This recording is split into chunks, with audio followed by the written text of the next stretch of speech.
This is Scott the Fix-It Guy. Today we're dealing with a dishwasher that won't drain. We're going to try a couple things to see if we can get it working. So we're looking in there and we can tell that there's still a lot of dirty water left in there. And we're just going to see what happens when we set it for drain. Close the door. And we're not hearing much. Sometimes you can hear a faint hum of the drain motor trying to drain.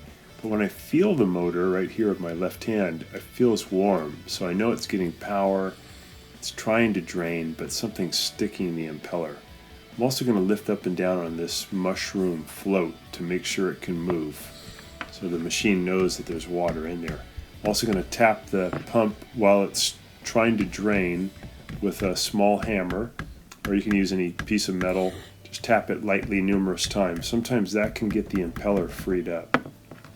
In this case, that did not free it up, so I'm going to do a little bit more work. I'm going to remove the lower spray arm by turning the nut underneath it, getting that out of the way.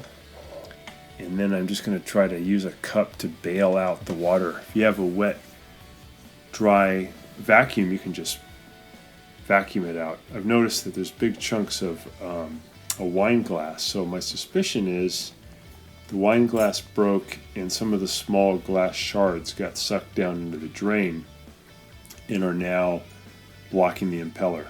So I got the filter out, just reaching down in there, and I notice there's more wine glass. So good chance that there's glass shards that have jammed the impeller. So I'm just using the turkey baster to get the last bit of water out of the sump. Because I'm going to remove the drain motor and I don't want a bunch of water to spill out. So I put some little towel underneath just in case there's any water left. Use a hose clamp, pliers, and I squeeze down and then I can pull this hose off. A little bit of water came out. I can see the little yellow impeller in there. And now I'm going to push in on a plastic lever and then turn the pump away from me, so it would be turning counterclockwise.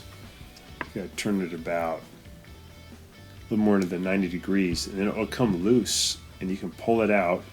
And as soon as I pulled it out and I tried to turn it, it was jammed, and then a little piece of glass fell out, and that's really what was jamming it up. So a little piece of the wine glass did find its way in and was blocking the impeller from moving.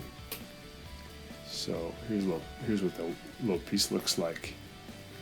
And that's very common. We find that often, or a little piece of ceramic or a seed gets past and blocks the impeller.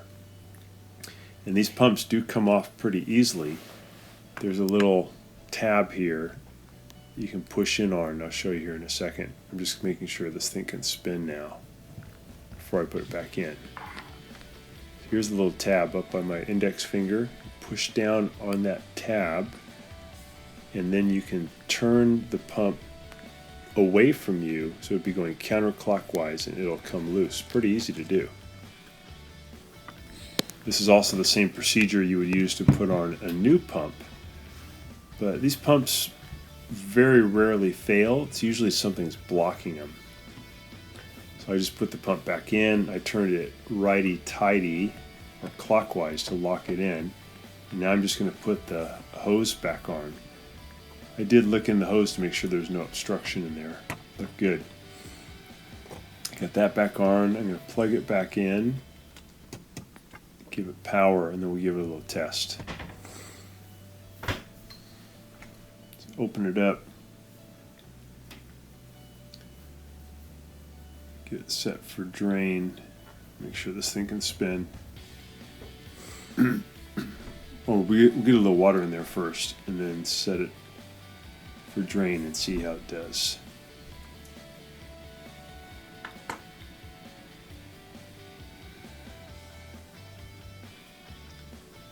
So it sounds good. I can hear it draining. Water's moving. And that's all it was, is that little piece of glass had blocked it. And that's how you get rid of those obstructions. Pretty easy to do. Probably take you 30 minutes. I'm just listening for the drain. Sounds good.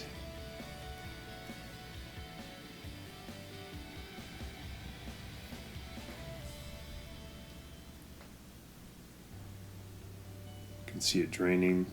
There we go. Great. Well, thanks so much for watching. Please subscribe to our channel when you get a chance.